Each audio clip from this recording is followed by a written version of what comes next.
$100,000. That's what Caitlin Clark charges just to show up and talk for an hour, not to play basketball, not to risk injury, not to deal with refs or rough defense, just to speak. A CEO casually mentioned it on LinkedIn 4 months ago, and the number has been confirmed across multiple booking agencies since then. Corporate America has spoken, and their message is crystal clear. They value 30 minutes of Caitlin Clark's insights more than an entire season of most WNBA players' work. The timing couldn't be more perfect or more devastating for the league. While players and executives battle over the collective bargaining agreement, their biggest star is out here building a completely separate economy. She's not waiting for the WNBA to figure out her value. She's letting Fortune 500 companies do it for her, one six-figure check at a time. And somewhere, other players are watching this unfold and wondering why corporate boardrooms see something in Clark that the league itself can't seem to price correctly. Clark didn't waste a single day after her injury-shortened season ended. By early October, she'd already landed her first major speaking gig at the Florida Forum Speaker Series in Jacksonville on October 29th. The Women's Board of Wolfson Children's Hospital didn't just add her to their lineup. They put her name first, ahead of political activists and world-renowned chefs. That's the kind of marquee billing reserved for the biggest draws in any industry. But Florida was just the beginning. Less than 2 weeks later, she appeared at the PA Chamber Women in Business Conference on April 3rd. Then the University of Cumberland's Excellence in Leadership Series on March 25th. And a panel discussion with Serena Williams and Eli Manning at the NFL annual meeting on March 30th. Each appearance commanded premium rates, each venue sold out almost immediately, and each event generated headlines before Clark even stepped on stage. The LinkedIn post that initially leaked her fee structure came from a CEO trying to book her for a virtual appearance. He mentioned that her starting rate for a 30-minute virtual session was $100,000. Not in person, not for hours of preparation, just a video call. The number seemed almost absurd until you looked at who else operates at that level. Serena Williams, Peyton Manning, Tom Brady. Those are the names in Clark's fee bracket now, and she's barely 2 years into her professional career. What makes this even more remarkable is the speed. Most athletes spend a decade building their brand before they can command these kinds of speaking fees. Clark did it in 18 months. She went from college sensation to corporate keynote speaker faster than anyone in sports history, and she's showing no signs of slowing down. Let's do some simple arithmetic that should terrify WNBA executives. The average player salary in the league sits around $120,000 per year. Clark makes that in one morning behind a podium with a bottle of water and a microphone. One appearance, 1 hour. Same money that most of her colleagues grind an entire season to earn, dealing with travel, injuries, practice, and everything else that comes with professional sports. Clark's rookie WNBA contract paid her $76,535 in 2024. Her speaking fee is literally more than her entire basketball salary. By 2027, when her contract maxes out at $97,582, she'll still make more from a single corporate speech than from an entire year of actual basketball. The disparity isn't just shocking, it's insulting to the league that's supposed to showcase her talents. But wait, there's more. According to WNBA Commissioner Kathy Engelbert herself, Clark pulls in approximately $16 million annually from endorsements and off-court deals. $16 million. That's before we add speaking fees, appearance money, or any of the other revenue streams she's created. She's operating on a completely different financial plane than everyone else in the WNBA, and the gap keeps widening. This is why the collective bargaining agreement negotiations feel almost comical when it comes to Clark. While players demand their fair share of league revenue, their biggest star is out here proving she doesn't actually need that revenue to become wealthy. She's built an empire that exists completely outside the WNBA's ecosystem, and every six-figure speaking check reinforces that independence. Unrivaled, the player-run 3-on-3 off-season league reportedly offered Clark $1 million plus equity to join their second season. It's a generous offer by any standard, especially considering most WNBA players would jump at that opportunity. Clark's former teammates are already training for it.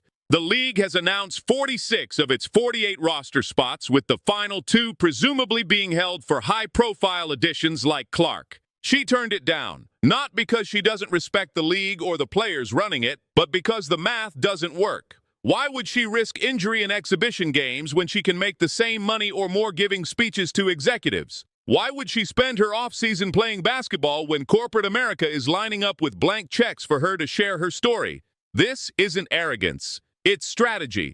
Clark understands something that many athletes her age don't grasp until much later in their careers. The window for speaking engagements and corporate partnerships is actually longer than the window for playing professional sports. Every game she plays carries injury risk. Every corporate speech is risk-free income that builds her brand for life after basketball.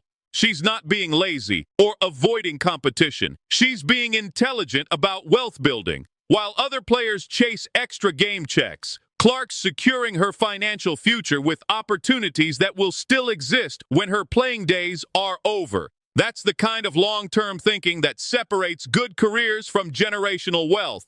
And here's what really drives the jealousy from other players. Clark's not just making more money. She's showing them a completely different path to success that doesn't require the WNBA's approval or infrastructure. She's proving that real power comes from independence, not from negotiating with a league that's never properly valued its talent. A'ja Wilson is undeniably one of the greatest players in WNBA history. 4-time MVP, 3-time champion, 2-time Olympic gold medalist. Her resume is impeccable. Her on-court dominance is undeniable. And her speaking fee is estimated between $30,000 and $50,000 per appearance, according to multiple booking agencies. That's still excellent money. That's still significantly above what most people make, but it's 1/3 to 1/2 of what Caitlin Clark commands. The gap isn't about basketball ability or championships won. It's about something else entirely, something uncomfortable that the league desperately wants to avoid discussing.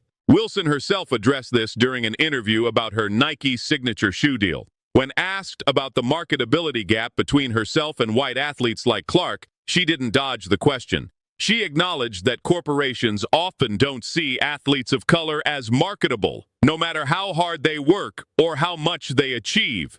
She pointed out that she needed years of incredible WNBA success before landing high-level sponsorships, while others received those opportunities much earlier.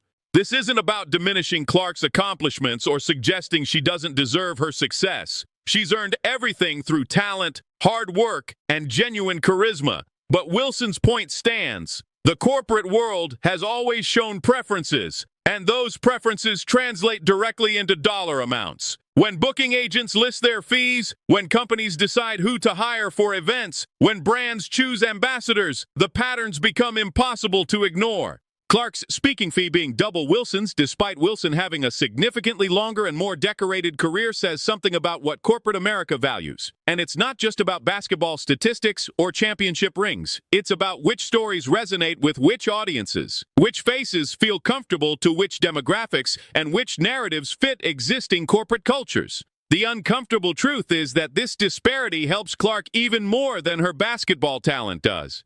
She's not just the best player in the WNBA right now. She's also the player who looks like the majority of corporate decision-makers and event planners. That combination is worth its weight in gold, literally. Companies don't write six-figure checks for speeches unless they believe they're getting something valuable in return. When they book Caitlin Clark, they're not just getting a basketball player. They're getting a phenomenon, a brand, and a story that resonates across demographics in ways the WNBA has never achieved with any other player. Clark's appeal goes beyond sports fans. Parents in Europe buy her jerseys for their daughters. Business executives want to hear about her leadership philosophy. Young girls see her as proof that excellence gets recognized regardless of gender. Her fan base spans continents, generations, and interests. She's become the universal face of women's sports not through league marketing, but through authentic connection. This is what booking agents mean when they describe her as a generational speaker. She's not just good at basketball. She's excellent at articulating her journey, her values, and her vision in ways that translate to corporate environments. When she discusses leadership, teamwork, or overcoming adversity, executives see lessons they can apply to their organizations. When she talks about building a brand, entrepreneurs pay attention. The corporations hiring her understand something crucial. Clark isn't divisive. She doesn't generate controversy or negative headlines. She's polite, professional, articulate, and inspiring. In corporate America, those qualities are worth their weight in gold. She represents a safe, positive investment that delivers value without risk. Compare that to other high-profile athletes who might command similar fees but come with baggage.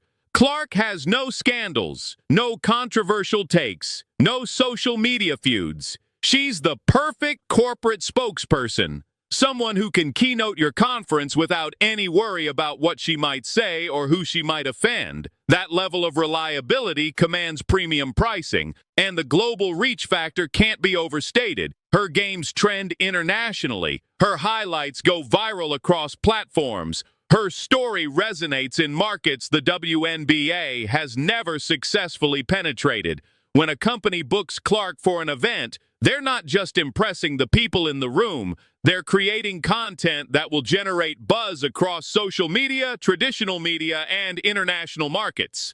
That's marketing value that extends far beyond the hour she spends on stage. League executives are sweating right now, and they should be. Caitlin Clark just demonstrated that she can build wealth, influence, and legacy completely independent of the WNBA's infrastructure. She doesn't need their marketing team, their broadcast partners, or their sponsorship deals. She's proven she can create her own economy, and every speaking engagement reinforces that reality. This is what true leverage looks like. When one player's brand grows bigger than the league itself, power shifts. Companies start asking if they even need the WNBA logo. When Clark's name alone fills seats, media networks start calling her agent directly instead of going through league channels. And for veterans who thought they had the spotlight secured, it's a harsh wake-up call that fame and influence are more fluid than they believed.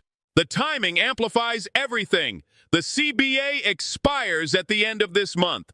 Players are demanding better pay, better travel, better working conditions. The league is claiming financial constraints, suggesting they can't afford dramatic increases. And their biggest star is out here making more from corporate speeches than most players make from basketball. The optics are catastrophic. Clark appearing at the Florida Forum on October 29th, just 2 days before the CBA expiration, isn't just coincidence. It's symbolic. While the league argues over how to divide a relatively small revenue pie, their most valuable asset is on stage in front of millionaires and executives, demonstrating that there's an entirely different pie available to those who build their own platform. The league desperately needs a positive headline right now. They need unity, growth narratives, and evidence that women's basketball is ascending. Instead, they're getting headlines about their star player out-earning the system they built. They're getting stories about how Clark doesn't need them as much as they need her. They're getting reminders that their most marketable talent operates on a completely different level than their organizational structure can support. And here's the worst part for the WNBA. Clark's not alone in figuring this out. Other players are watching, learning, and realizing that independence might be more valuable than team loyalty.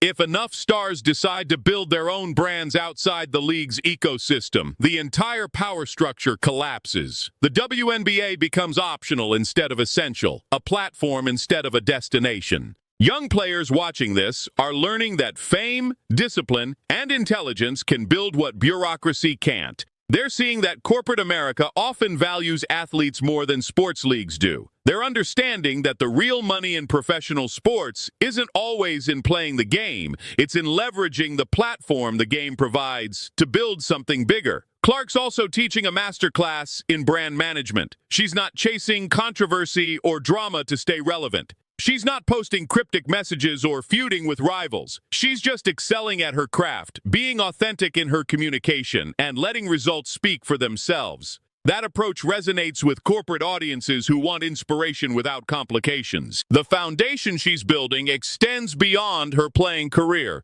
These corporate relationships, these speaking opportunities, these connections with business leaders, they'll all still exist when she retires from basketball. She's not just making money now, she's establishing herself as a thought leader, someone who can command attention and fees for decades, regardless of whether she's still playing professionally. And maybe most importantly, she's doing all of this without compromising who she is. She hasn't changed her personality to fit corporate expectations. She hasn't abandoned her values to chase bigger checks. She's shown that you can be authentic, successful, and wealthy all at the same time if you're strategic about it. The Florida Forum appearance is just the beginning. That event is basically Clark's coming out party to corporate America, a signal that she's open for business at the highest levels. After that comes the cascade.